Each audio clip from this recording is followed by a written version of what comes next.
Como le iba diciendo, hoy día vamos a ver lo que es el estudio técnico. Y el estudio técnico, ¿por qué es importante? Porque representa la mayor parte de la inversión y costos de operación del proyecto. A nosotros nos interesa todos los aspectos económicos, sobre todo del estudio técnico. ¿Por qué? Porque estos puntos se tienen que incorporar sí o sí en el flujo de caja. Dentro del estudio técnico se definen las inversiones, el activo fijo, también tenemos que definir el nivel de producción, y este nivel de producción va a depender de la maquinaria que yo adquiera, también de las personas que yo contrate, y de todos los factores productivos, los insumos, la materia prima, ¿no? Todo esto define el nivel de producción. Tenemos que ver los requerimientos de equipo, las características técnicas de estos equipos, y también, si es necesario, siempre es necesario, el plan de mantenimiento. Hay que valorizar el plan de mantenimiento y ver con qué frecuencia se realiza para que este plan esté incorporado en el flujo de caja. Un plan de mantenimiento no es barato, es caro. O sea, hay distintos tipos de mantenimiento, pero en algún momento de una máquina hay que hacerle un mantenimiento mayor, y esto no es barato. Es una inversión muy representativa dentro del flujo de caja, por lo tanto se tiene que incorporar. Tenemos que definir el tamaño del proyecto. ¿Qué hago? ¿Trabajo un turno o trabajo 2 turnos? Y también la localización del proyecto. ¿Me ubico cerca de la materia prima o me ubico cerca de los consumidores? ¿Qué me conviene más? ¿Cuál es el objetivo del estudio técnico? El objetivo del estudio técnico es determinar la función de producción óptima para la utilización eficiente y eficaz de los recursos disponibles para la producción del bien o servicio deseado. La función de producción óptima. Siempre piensen en esa palabra, lo óptimo. Nosotros no vamos a producir así para hasta hacer reventar la fábrica, sino que nosotros tenemos que mezclar, tenemos que ver qué factores productivos utilizamos y mezclar, tener una receta óptima, donde por un lado voy a tener maquinaria, por otro lado voy a tener personas trabajando, por otro lado voy a tener infraestructura, y por otro lado voy a tener insumos. Entonces, necesito tener una mezcla óptima para generar una producción óptima, y de esta forma yo maximizar mis beneficios. Y el beneficio, ¿a qué me refiero? Beneficio es ingreso menos costos. Puede ser de que yo quiera producir más y más porque voy a vender más y más, me va a generar más ingresos, pero puede ser de que esa mayor producción conlleve también un mayor costo, mucho mayor costo, y al final el beneficio que estaría generando es menor. Objetivo específico: tenemos que analizar las distintas alternativas y condiciones en que se pueden combinar los factores productivos para producir un bien. Por ejemplo, acá yo podría invertir harto en maquinaria, un factor productivo, y mientras más me cueste esta maquinaria, más automatizada está. Y al estar más automatizada, significa que voy a necesitar menos mano de obra. Por lo tanto, el factor productivo de mano de obra va a disminuir. O sea, ahí tengo una combinación, una alternativa. Pero la otra alternativa que tengo es que pueda invertir en maquinaria más barata, pero que sea muy dependiente de las personas. Y en este caso, el costo por el factor productivo persona va a aumentar. Entonces tengo dos alternativas. ¿Qué me conviene a mí? ¿Invierto en maquinaria más?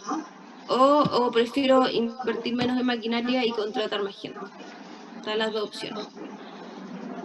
Y también el segundo objetivo es que se otorga información respecto a los costos e ingresos operacionales y el monto de la inversión de capital. ¿Por qué? Porque todo el equipamiento, las obras físicas, todas estas son inversiones. Y todo lo que son factores productivos respecto a lo que es insumo y mano de obra son ingresos y costos, sobre todo costos operacionales. Entonces necesitamos definir el nivel de producción para poder saber qué es lo que voy a comprar, cuánto voy a invertir y cuánto voy a tener de egresos e ingresos operacionales año a año, a medida que funcione el proyecto.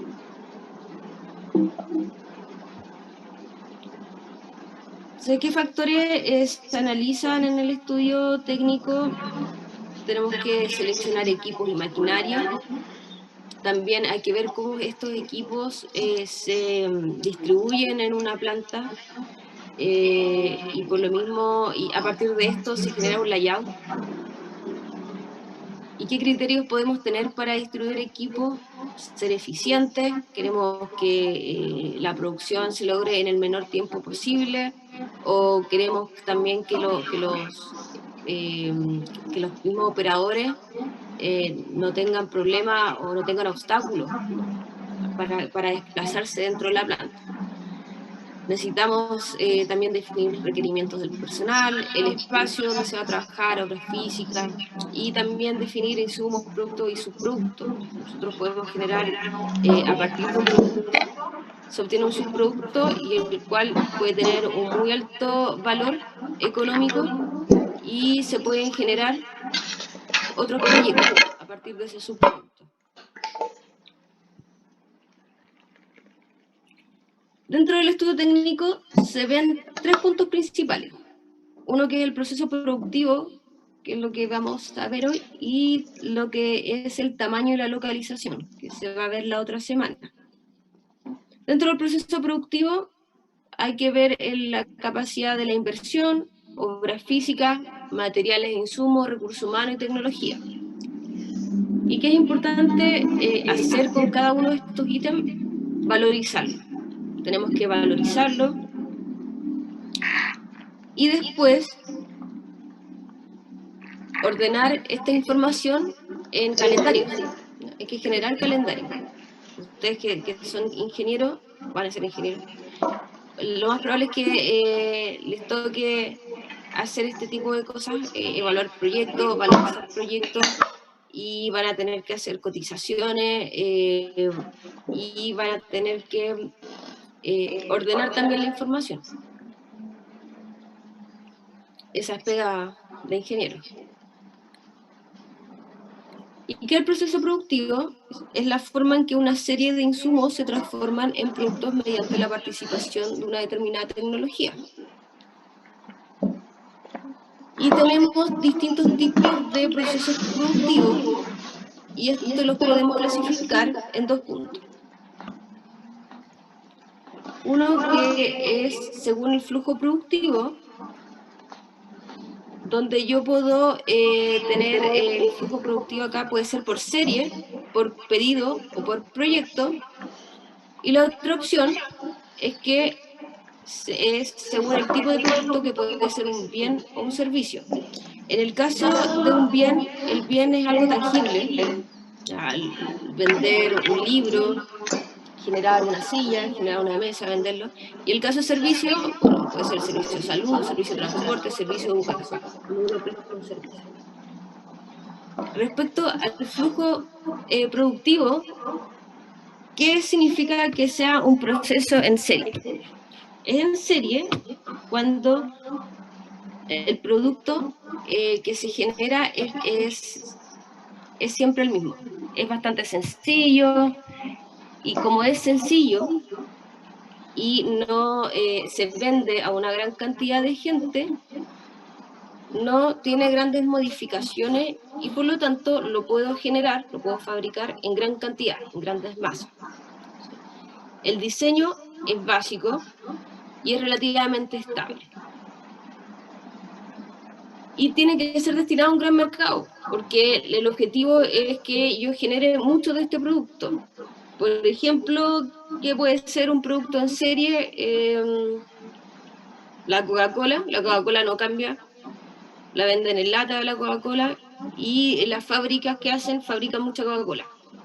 Fabrican las latas, llenan la Coca-Cola, y es un proceso en serie, no cambia el producto. ¿Y qué ventaja tiene este proceso, este tipo de proceso? Es que permiten su producción para existencia, en cantidad. ¿Qué me refiero con existencia? Que yo puedo tener inventario. Puedo tener una bodega con muchos de estos productos, ¿y para qué? Para venderlo de forma posterior.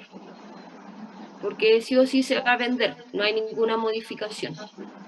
Puede ser el caso, esas sillas plásticas que uno compra, esas bancas plásticas que uno compra en el Easy o en Sodimac, esos son productos en serie. Siempre en la misma banca, puede pasar todos los años y no va a cambiar en nada. Quizás cambie el color, algo más. Entonces permiten su producción para existencia en cantidad. Y como se puede generar tanto, grandes masas, esto me genera economías de escala. ¿Y qué es la economía de escala? La economía de escala se produce cuando se fabrican una gran cantidad de algo, y a medida que yo voy fabricando más de esa cantidad, el costo unitario de producción es menor. A medida que yo aumento el nivel de producción, el costo unitario va a ser menor. El costo unitario de producción. Entonces, si yo produzco 100 lápices, que tengo un lápiz, y voy a fabricar 100 lápices, el costo unitario de producción de un lápiz es de 1.000 pesos. Pero si yo produzco 200 lápices, el costo unitario de producción va a bajar a 800 pesos. Si yo produzco 300 lápices, el costo unitario de producción va a bajar a 700 pesos. Entonces, ¿qué se ve ahí? Que hay una economía de escala. Por otro lado, tenemos un proceso por pedido, donde en este caso la diferencia es que las personas que tienen que fabricar este producto tienen que ya ser especializados. ¿Por qué? Porque el producto que se va a generar no es algo que se hace en serie. No es algo que yo haga 10.000 porque hay 10.000 personas que están esperando este producto, sino que hay una cantidad de personas que requieren de un producto, pero en menor escala. Entonces, en este caso, las personas que estén realizando este proceso por pedido, que estén ofreciendo el servicio o el producto, tienen que otorgar cierta flexibilidad para solucionar un problema. Entonces, estas personas van a recibir un pedido y ellos van a tener que adaptarse a las características del pedido para poder solucionar el problema. Como es algo que es algo bien particular, significa que hay mayores costos. ¿Por qué? Porque esta empresa, para poder fabricar este pedido, va a tener que salir a buscar al mercado proveedores que tengan disponible este insumo, y no va a poder comprarles una gran cantidad al proveedor, sino que va a comprarle una cierta cantidad para cumplir con el pedido. Por lo tanto, este fabricante no va a poder obtener economías de escala a través de su proveedor.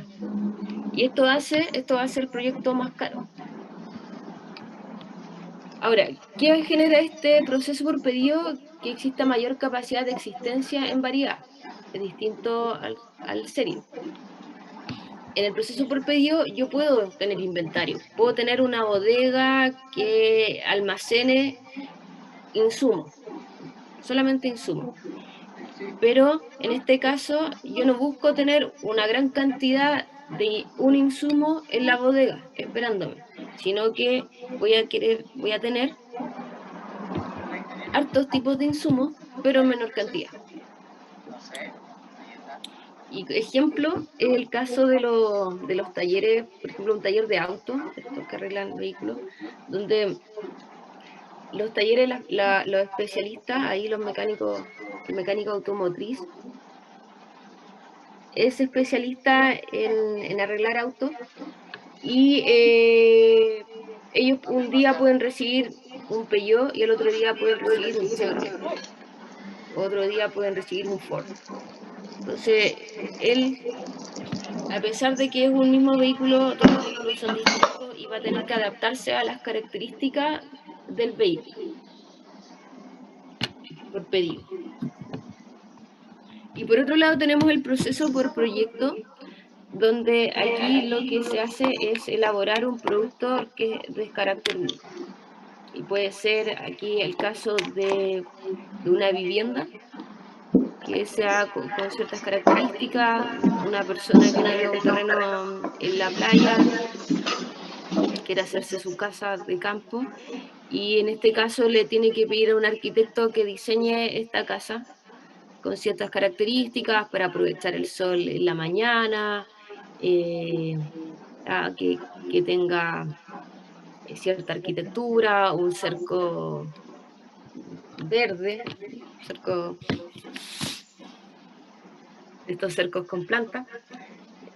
Y entonces en este caso necesitamos una mano de obra muy especializada para poder cumplir con estos proyectos.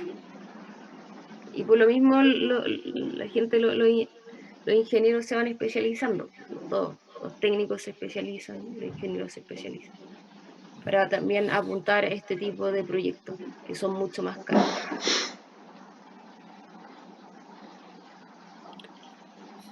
Ahora, como les mencionaba, hay varias opciones de procesos productivos para un mismo producto y es importante saber cuáles son las alternativas para poder generar un producto o poder ofrecer un servicio. Y siempre hay que preguntarse, ¿qué me conviene más?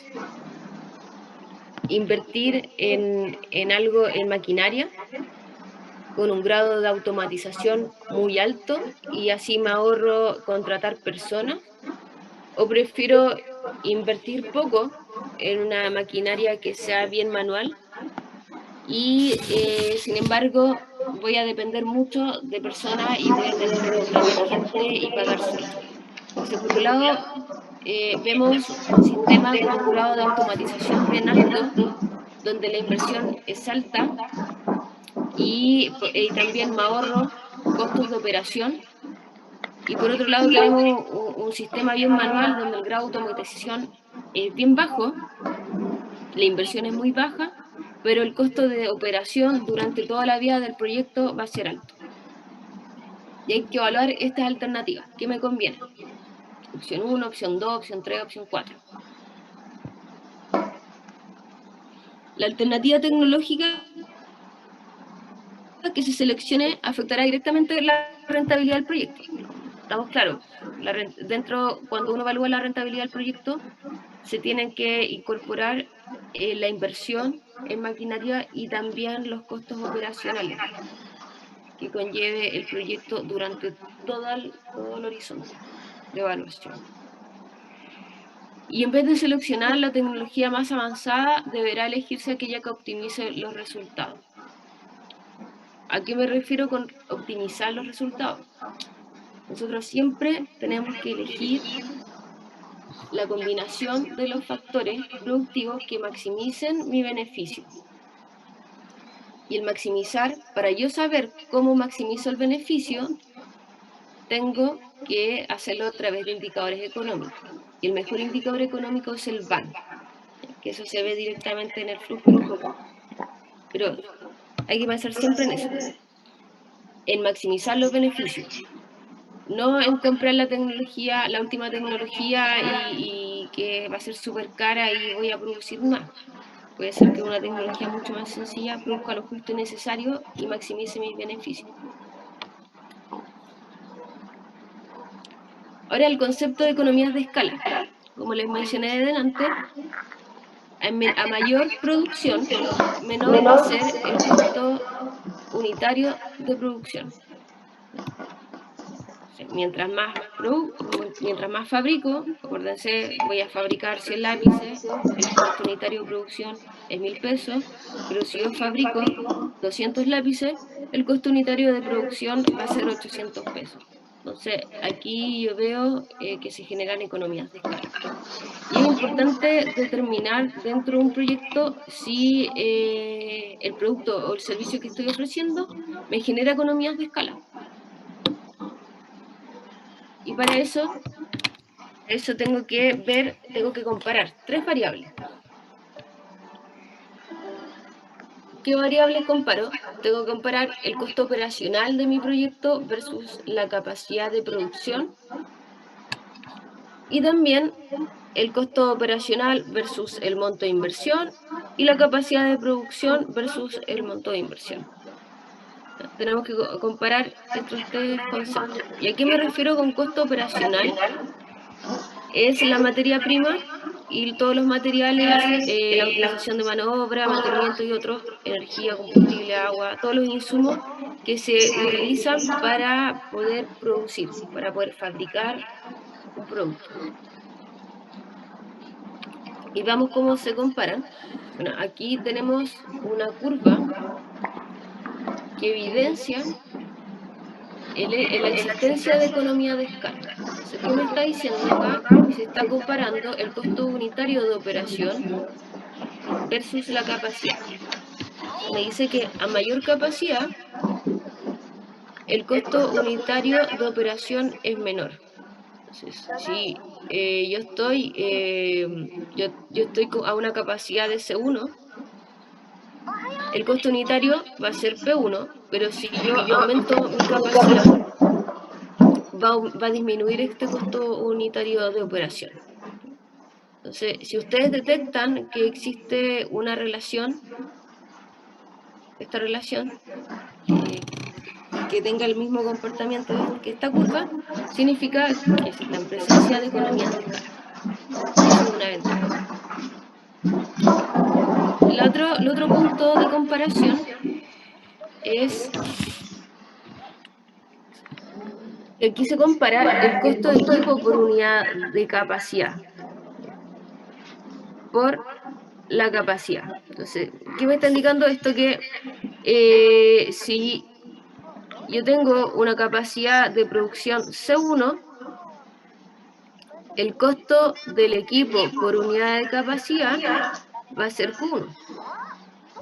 Entendiendo que el costo de equipo por unidad de capacidad equivale a la inversión de este equipo dividido por la capacidad. Entonces, yo tengo por un lado inversión y lo divido por C1. Y me va a dar Q1. Y va a tener este valor. Pero si yo aumento la capacidad, esta misma inversión, la misma inversión del equipo,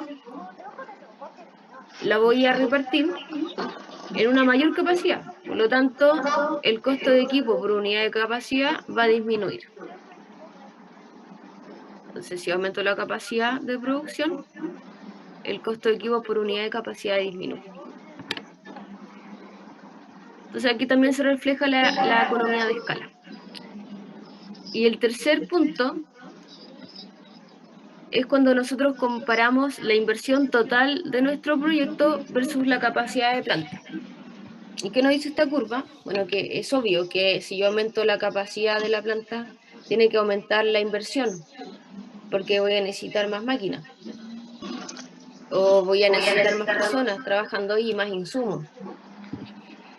Sin embargo, aquí no se ve una relación directa, sino que me está indicando de que ya a un nivel de producción 1 voy a necesitar esta inversión, pero si aumento la capacidad, necesito aumentar la inversión, pero no en la misma proporción. ¿Y esto por qué se puede dar? Porque yo tengo una máquina 1 que fabrica 100, pero en el mercado ahora salió una máquina 2, sí, último modelo, que fabrica 300.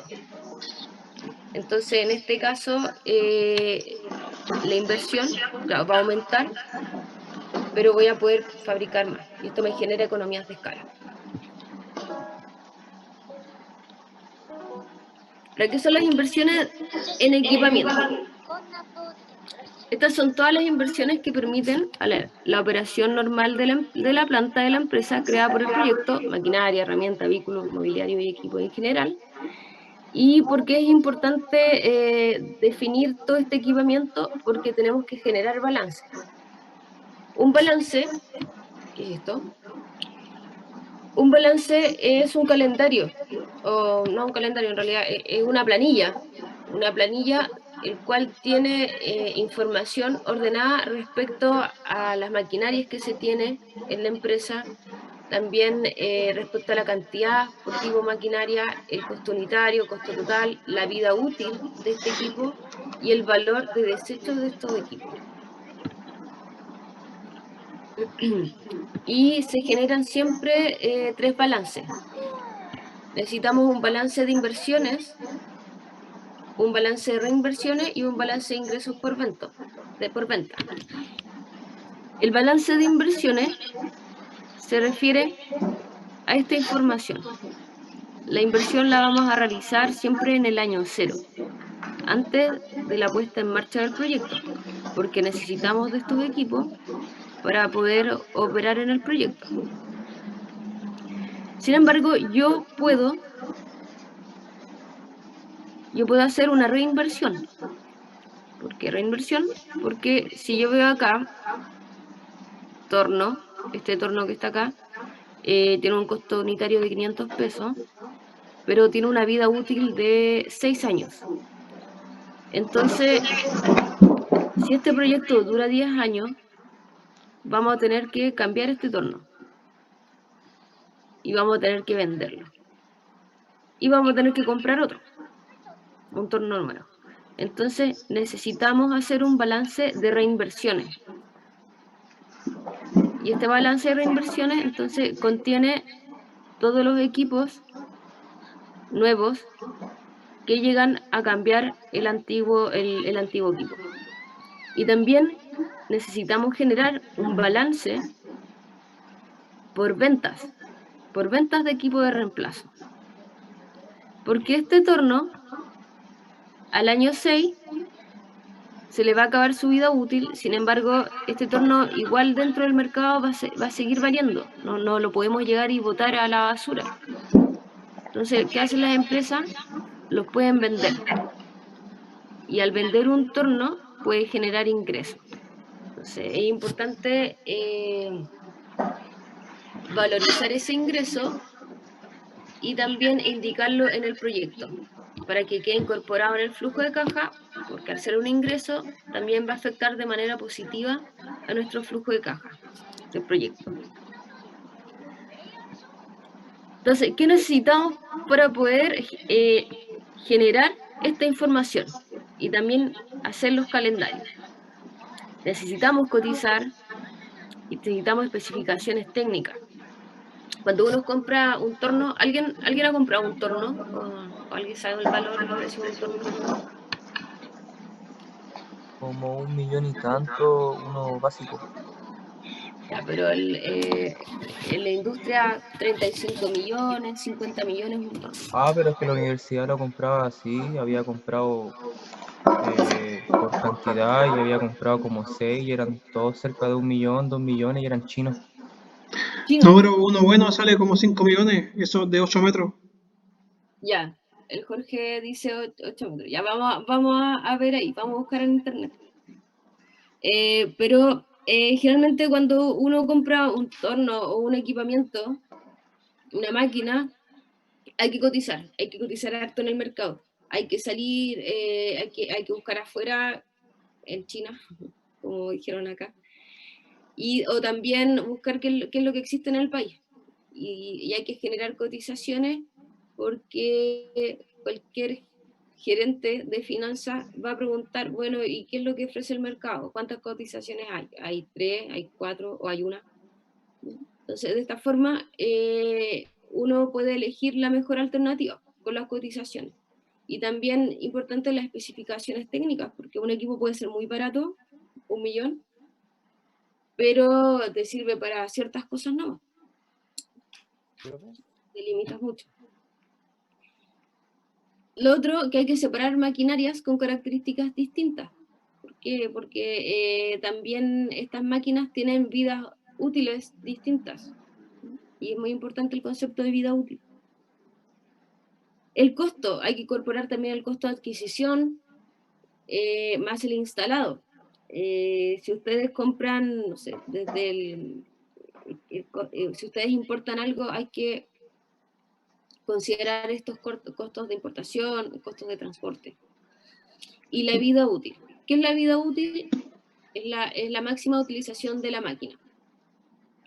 Y esta es dada por el fabricante, pero también tenemos impuestos internos que nos indica cuál es la vida útil contable de un equipo. Y ese valor es súper relevante para después saber cuánto es lo que se va a depreciar este equipo. Y voy a meter acá. Les voy a mostrar la página de impuestos internos.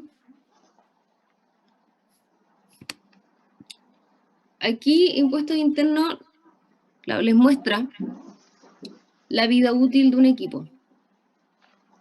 Y les muestra dos tipos, vida útil normal y la depreciación acelerada.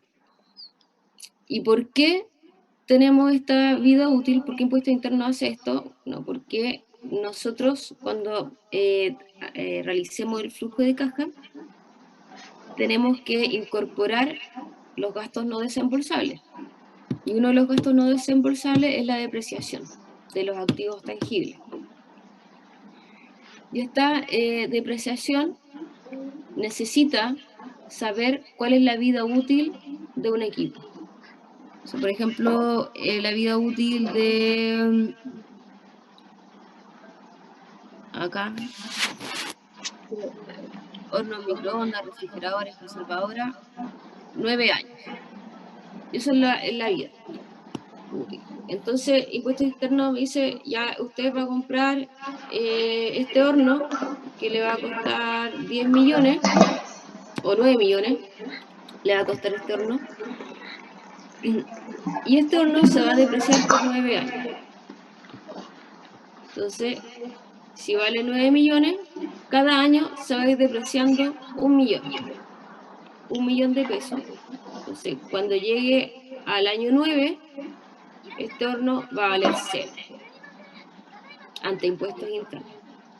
Pero ustedes saben que el horno 9 años le pueden sacar algo más de dinero. Si lo venden en el mercado lo podrían sacar y lo pueden vender.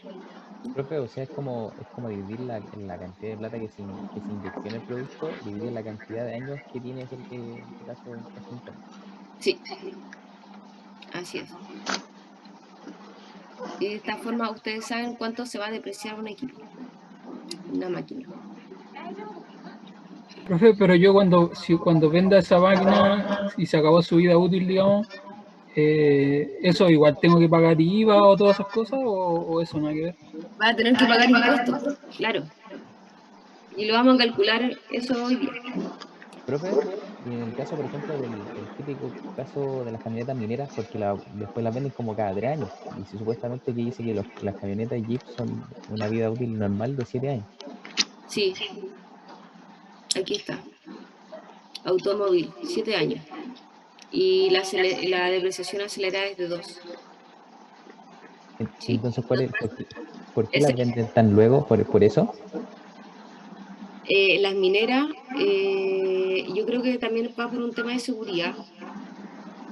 Un factor, un tema de querer cambiar las camionetas rápido porque se maltratan igual rápido en las mineras. Pero también hay un tema de impuestos y lo hacen hartas empresas que lo que hacen es que compran camionetas o camiones y lo deprecian de manera acelerada. Por eso acá hay una columna que dice depreciación acelerada. En mi trabajo, profe, la mayoría de los vehículos los van cambiando porque se les exigen los proyectos que contratan a la empresa. Sí, la tenemos. Yo los contrato a ustedes, pero tienen que renovar la flota, no sé. Quiero 5 camionetas nuevas y 10 camiones nuevos. Los demás pueden ser usados. Ahí me Ya. tienen que cambiar obligadamente para postular a los proyectos. Ya, también por las emisiones. Profe, ¿y ahí no entra la curva de la bañera? ¿La qué? La curva de la bañera. La curva de la mañana, De la bañera. de la bañera, Sí. ¿cómo es?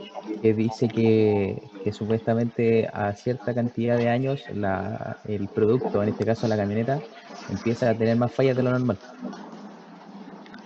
Y por Sí, eso se supone que las venden luego, o sea, porque llegan hasta cierto punto donde empiezan las fallas en este caso de la camioneta. sí. No, y tiene todo el sentido, y por lo mismo deben cambiar las camionetas mineras tan rápido. Pero Disculpe, profe, pero esas camionetas mineras se cambian por protocolo, por kilometraje o por cantidad de años. Y es solamente por lo que respecta a medidas de seguridad. Nada más ya que por eso. por tema de seguridad. Ah, claro, pues, o sea, tiene sentido, porque es lo que decía yo, el tema de la curva de la mañana, porque cuando llega a los 100.000 kilómetros, ya empieza digamos, a decaer o a aumentar la cantidad de fallos que podría tener posterior a eso. Sí, pues, por ejemplo, Anglo American Taxi, máximo las camionetas tienen 150.000 kilómetros o 5 años. Después de eso ya no tienen autorización para ingresar. Para ingresar. Ah, ya. Gracias por el dato. Pero sí es por un tema al final de requisitos, tanto por proyectos como por seguridad. Si igual una minera, las camionetas se maltratan un montón. Tanto subir y bajar. Ya. Pero también les quería mencionar el tema de la depreciación acelerada, que es lo que muchas empresas hacen, sobre todo estas empresas que trabajan con vehículos. Y como tienen que venderlo tan rápido, las cambian súper rápido, lo que ellos hacen es una depreciación acelerada, que se permite hacer. Que Impuesto Interno les dice, ustedes pueden acelerar esta depreciación, entonces para el caso del vehículo, en vez de este horno, ya sigamos con el horno tiene una vida útil de 9 años y se va a depreciar año a año 1 millón de pesos. Impuesto Interno le da la opción de acelerar esta depreciación y hacerla en 3 años, es decir, un año 3 millones, el otro año 3 millones y el otro año 3 millones. Y la deprecia. Súper rápido. Entonces, al cuarto año, este horno no va a valer nada ante impuestos internos, pero ante el mercado puede valer mucho. Y también le da la opción al final de venderlo, y eso es lo que hacen hartas empresas que tienen vehículos, que los venden Profe, y rápido. para hacer eso, ¿en qué se tiene que, para hacer esa depreciación acelerada, ¿en qué se basa? ¿Por qué le da la opción impuesto interno? Esta opción la da porque es un beneficio tributario de partida. Este es un gasto, Pero no tiene ninguna restricción o algún requisito tiene que cumplir. restricciones, sí, pero ¿quiénes pueden aplicar una depreciación acelerada? Cuando son activos nuevos. Tú puedes decidir si aplicas una depreciación normal o una depreciación acelerada. Pero Pero eso va acorde respecto a lo que, no sé, pues lo que es producción o ya, ¿por qué se hace esto? no sé. Porque la depreciación pertenece a los gastos no desembolsables. Y un gasto no desembolsable se incorpora en el flujo de caja para disminuir la base imponible. Tú en tu flujo de caja vas a poner arriba, la parte de arriba, todos tus ingresos y todos tus egresos. Y vas a tener que pagar impuestos por la diferencia de ingresos menos egresos. Entonces, impuesto interno, como beneficio tributario, le dice, coloca los gastos no desembolsables antes de cobrarse el impuesto. Entonces, de esta forma, la base imponible disminuye y pagas menos impuestos. ¿Entiendes? La cantidad al final de dinero que está expuesto a pagar impuestos va a disminuir. ¿Por qué? Porque tú estás poniendo los gastos no desembolsables, lo que es la depreciación. Y como lo depreciaste de manera acelerada, tienes un mayor monto en los gastos, no desembolsables. Y por lo tanto, pagas menos impuestos. Y eso es un beneficio que otorga impuestos internos cuando tú estás muy así complicado de pagar impuestos, estás pagando mucho. ¿Por qué? Porque estás recién comenzando, tienes que pagar crédito. Bueno, y ahí ellos dicen ya, con depreciación acelerada pagas menos impuestos, reduces impuestos. Por eso da la opción. Y hay dos tipos de depreciación.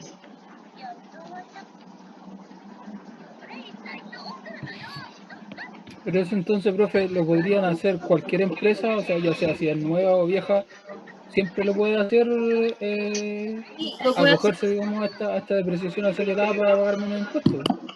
Así es. Siempre y cuando lo deprecie de manera acelerada. O sea, tiene que ser un activo nuevo. Profe, eso siempre se hace cuando se va a iniciar el proyecto. No puede ser, por ejemplo, en entre medio del proyecto yo quisiese cambiar de depreciación acelerada a una normal. Lo puedes hacer cuando tú compres un producto, porque tú lo vas a comprar todo en el año cero, pero puede ser que en el trayecto de tu proyecto, en la vida real, así cuando ya estés con tu proyecto, compres una camioneta y tú decidas acelerarlo depreciarlo de manera acelerada. No es que sea al principio de tu proyecto, cada vez que compres algo nuevo, ahí evalúas tú. Ya, profe, digamos, ya tengo el equipo comprado, el auto comprado, o quiero hacerlo después, ¿se puede también? Cuando no decidí eso, lo decidí a la mitad del proyecto hacerlo. Puedes pasar una vez de depreciación, mira, no recuerdo bien, pero sí, una vez, te da solamente una opción de cambiarte en la vida, pero después no puedes volver atrás. De uno al otro, puedes pasar del uno a otro, pero una vez.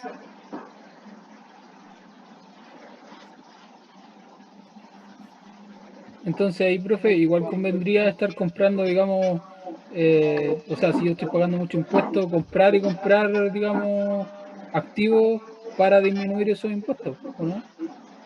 Pero comprar significa igual una gran inversión. O sea, el impuesto, tú disminuyes el pago del impuesto, pero el impuesto es un 27%, pero igual tienes que invertir harto para comprar una máquina. No es como... Ah, claro, o sea, eso Pues, me no, serviría sino si todo... estoy... ¿Cómo, Claudio? Entonces, eso me serviría si estoy pagando mucho impuesto, o sea, por una empresa grande es ideal hacer eso, entonces. Sí, las empresas grandes lo hacen. Profe, y si estamos hablando de O una empresa también, que... también las empresas grandes hacen otras empresas y entre ellos se van pasando de un lado para otro el pago del impuesto. Porque con una empresa compras maquinaria y puedes aprovechar la deducción de un impuesto en otra empresa. Los holding lo hacen. Ahí me mató. No lo entendí. Las empresas grandes que tienen muchas empresas chicas, hacen empresas chicas para poder igual jugar con el tema del impuesto. ¿Sí? Es un beneficio tributario que te permite disminuir el pago de un impuesto ya como beneficio tributario. Solo eso, pero es algo como que no puedes, tampoco vas a ponerte a comprar como loco porque al final vas a quedar muy endeudado por otra parte. Y acuérdense de que el proyecto igual tiene que ser rentable. Ustedes van a hacer un flujo de caja, van a meter estas maquinarias y las van a depreciar estos equipos y van a ver qué tanto les conviene comprar una camioneta, depreciarla y venderla, no sé, al año 4, o mejor me dedico solo a mi proyecto nomás y compro dos y las deprecio de manera lineal. Todo eso depende de los indicadores económicos que ustedes tengan. Pero ahí pueden jugar qué les conviene hacer. Profe, ¿qué pasa si, digamos, a mí una empresa me vende una camioneta y yo ocupo esa camioneta, pero él ya la, digamos, ya la depreció después de los 3 años? Bueno, en ese caso, ante impuesto interno va a valer cero, no va a valer nada. Ahora, Entonces, en ese caso siempre convendría comprar una camioneta que fuera totalmente nueva. para poder aplicar depreciación acelerada, sí, tienes que comprar una camioneta nueva.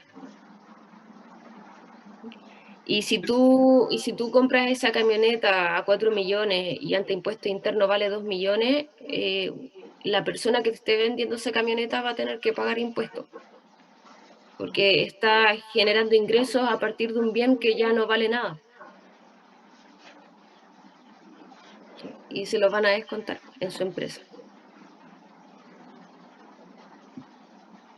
Ya sigamos y hacemos ejercicios de depreciación para que lo vean.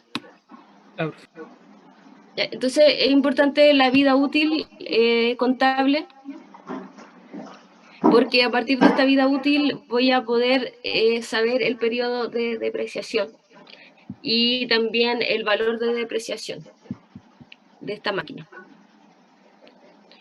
Y hay que tener cuidado igual acá con el concepto de valor. Hay distintos tipos de valor. Primero tenemos un valor compra, que es el valor de adquisición de este equipo o el valor que sale en la factura. Hablemos siempre de factura y no de boleta porque estamos pensando en empresa. Y el valor por el cual ustedes pagaron por la camioneta. Después tenemos un valor de desecho que aparece acá. ¿Ven esta tabla? Bueno, aquí aparece un valor de desecho A y un valor de desecho B. El A dice corresponde al valor de desecho al término de su vida útil. Y ustedes, cuando hacen un proyector, no saben qué va a pasar a futuro, pero estiman, aquí ustedes estiman que este torno, estos 10 tornos que costaron 5.000 pesos, van a tener un valor de 500 pesos y lo voy a poder vender al mercado a 500 pesos. Es una estimación el valor de desecho del torno al final de su vida útil, o sea, en el año 6. Final de su vida útil. Y el B dice corresponde al valor de desecho al término del periodo de evaluación del proyecto. Si este proyecto dura 10 años, este torno se va a ocupar durante 6 años y vamos a tener que comprar otro torno en el año 6 para poder reemplazar los que se vendieron. Y esos tornos... ¿Los años de vida útil, profesora, quién los dispone? ¿El fabricante o la misma empresa? Es que acá, cuando nosotros queremos determinar la depreciación y todo lo que es efecto contable de impuestos, tienen que trabajar con la vida útil que les indica impuestos internos. Pero por otro lado tienen la información del fabricante que les va a decir, este torno tiene 10 años de vida útil y ustedes lo van a querer ocupar 10 años. Entonces, esa es la información más importante. Entonces, por un lado, tienen la opción de venderla en el año 6, porque ante impuesto interno vale muy poco. Y la otra opción es que sigan utilizando el mismo torno durante 10 años, porque no tienen plata para cambiar el torno. Es una realidad, si los tornos se pueden ocupar durante 20 años. Los de la universidad son súper antiguos.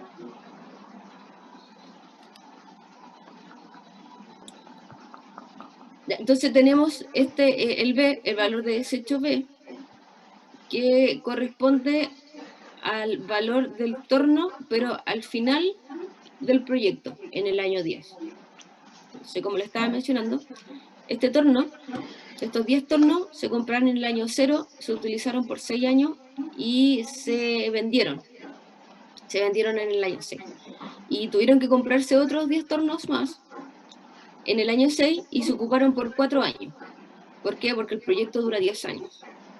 Entonces, en el año 10, si yo quiero vender mi proyecto completo, los tornos van a costar 600 pesos. en el año. Entonces, por un lado tenemos un valor de desecho de los tornos, porque terminaron su vida útil, y el otro es el valor de desecho de un torno, pero al final de la vida útil del proyecto. Pero recuerden bien, el valor de desecho es el valor que el que diseña este proyecto cree que va a poder vender el proyecto. Pero cree, no es realmente el valor al cual lo va a vender, porque puede ser de que pasen 10 años y el mercado pague 300 pesos por estos tornos y no 600.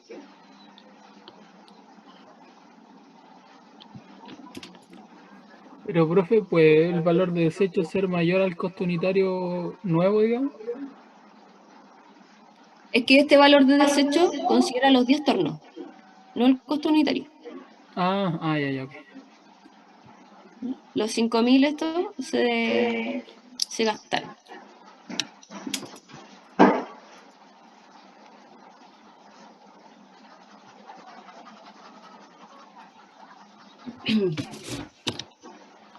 Entonces tenemos el valor compra, valor de desecho, dinero que se piensa recibir al reemplazar el equipo al final de su vida útil o de la venta al horizonte del proyecto. Y después tenemos el otro concepto que es el valor libre. ¿Y qué hace este? Que incorpora el efecto intributario. El valor libre es el valor que va a tener el activo, el equipo, después de haberse depreciado año a año. Entonces, esta camioneta que nos costó 9 millones, en el año 0 tiene un valor compra de 9 millones. Pero al segundo año, o al primer año de uso, se va a depreciar. ¿Cuánto? 1 millón. Entonces, el valor libre, ¿cuánto va a ser? 8 millones. Valor libre, valor compra menos la depreciación. Y a los 2 años de uso va a ser los 9 millones menos los 2 millones de depreciación y serían 7 millones. Entonces disminuye cada año hasta que el bien quede totalmente depreciado. Y después tenemos un valor de mercado, dice que lo que el mercado está dispuesto a pagar. Y eso ocurre, o sea, ustedes saben este valor de mercado una vez que quieran vender el equipo. Después de haberse usado el equipo, 5 años usaron la camioneta y la quieren vender, la quieren cambiar. Entonces ahí aparece el valor de mercado. Y eso lo pueden ver a través de internet. Y es lo que efectivamente, al valor que efectivamente ustedes van a poder vender el equipo. Y después tenemos un valor residual, que es aquel monto de dinero que no es susceptible a depreciación. Ahí pueden existir equipos que no se deprecien el 100%, sino que una camioneta tenga un valor residual al final de su vida útil de 2 millones. Hay varios. No sé, ¿alguien ha vendido una camioneta, un auto?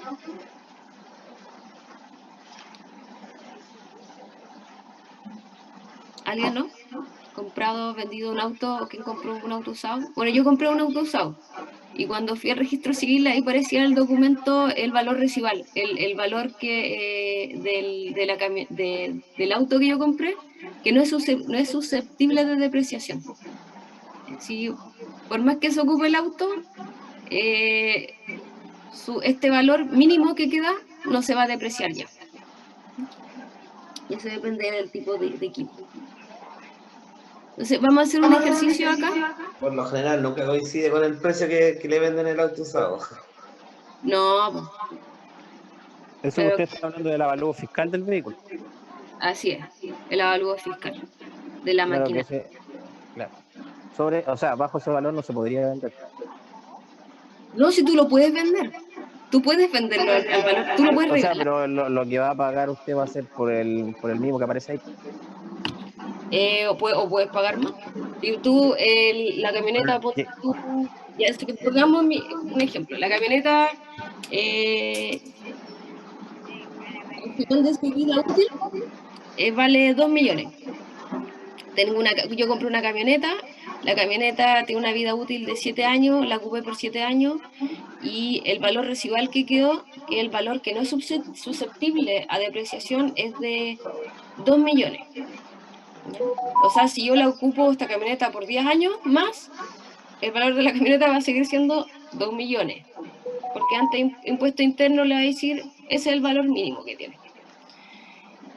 Entonces, ustedes van a poder vender, si venden esta camioneta en 4 millones, van a recibir 2 millones. Y nadie les va a decir que no se puede. Lo pueden vender no. O lo pueden vender en 1 millón, lo pueden regalar. Pero lo único que le importa a impuesto interno es que ustedes le paguen el impuesto. Eso le importa. Que si ustedes, El impuesto por los 2 millones. si ustedes reciben más de lo que la camioneta vale ante impuesto interno, tienen que pagarle el impuesto.